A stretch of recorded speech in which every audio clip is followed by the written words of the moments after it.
నుంచే పెడదాం ఆగానే సరిగ్గా నుంచే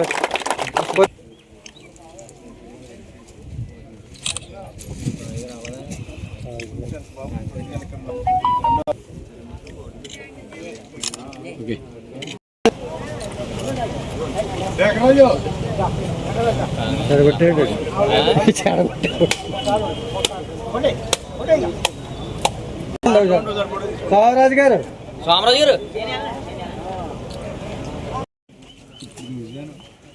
కాంట్రాక్టర్ గారు మీరు ఆ మూలకి వెళ్ళిపోయి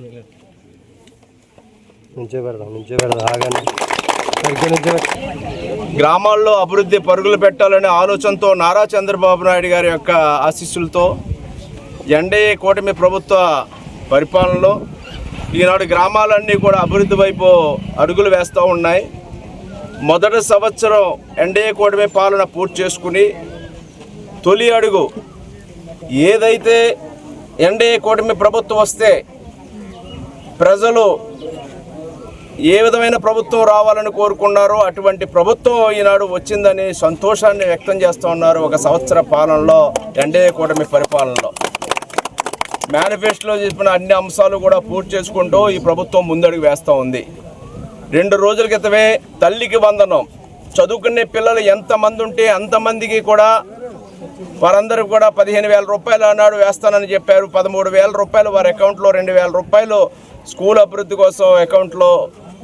ఒక్కొక్క బిడ్డకి 4 బిడ్డలున్నా, 5 బిడ్డలున్నా, 3 బిడ్డలున్నా అందరికీ కూడా ఇంట్లో ఏ ఒక్కరు చదువుకోవడానికి కాదు అందరికీ అవకాశం ఇవ్వాలని ఇవ్వటం జరిగింది. చెప్పిన కొద్ది రోజుల్లోనే మళ్ళీ అన్నదాత ఇవ్వబోతూ ఉన్నారు. ఆగస్టు 15వ తేదీన ఉచిత బస్సు ప్రయాణం అందివ్వబోతూ ఉన్నారు. మ్యాక్సిమం ఏదైతే మేనిఫెస్టోలో చెప్పారో సూపర్ 6 పథకాలన్నీ కూడా అమలు జరుగుతూ ఉన్నాయి. 3 గ్యాస్ సిలిండర్లు ఉచితంగా ఇచ్చారు. 1,00,000 కుట్టు మిషన్లు నేడు అందిస్తూ ఉన్నారు. ల్యాండ్ టైటిలింగ్ యాక్ట్ రద్దు చేశారు. అన్న క్యాంటీన్లో పెట్టడం జరిగింది.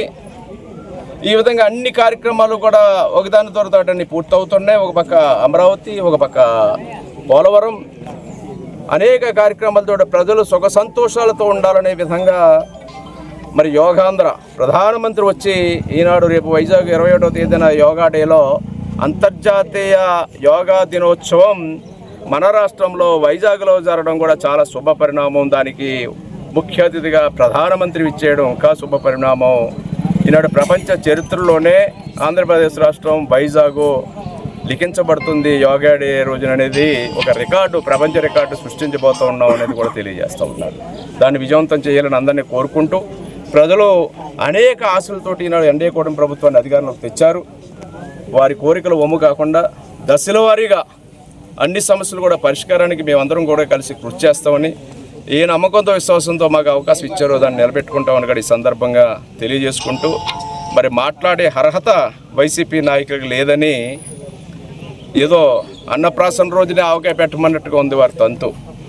5 ఏళ్ల కాలంలో వాళ్ళు అమలు చేయలేకపోయారు, కానీ ఏడాది కాలంలోని హామీలన్నీ ఏమైపోయినా అడుగుతూ ఉన్నారంటే చాలా ఆశ్చర్యస్పదం అని తెలియజేస్తూ ఉన్నారు. పెన్షన్ అలాగా అయితే మరి పెంచుకుంటూ పోతామని ఆనాడు 2,000 రూపాయల పెన్షన్ 3,000 రూపాయలు చేయడానికి 5 సంవత్సరాల కాలం తీసుకున్నటువంటి వైసీపీ నాయకులు ఈనాడు ఎన్డీఏ కూటమి ప్రభుత్వాన్ని విమర్శిస్తూ ఉన్నారు. ఏ ముఖం పెట్టుకుని విమర్శిస్తున్నారని నేను అడుగుతూ ఉన్నా. మరి ఆనాడు వారి పరిపాలనలో 5 ఏళ్ళు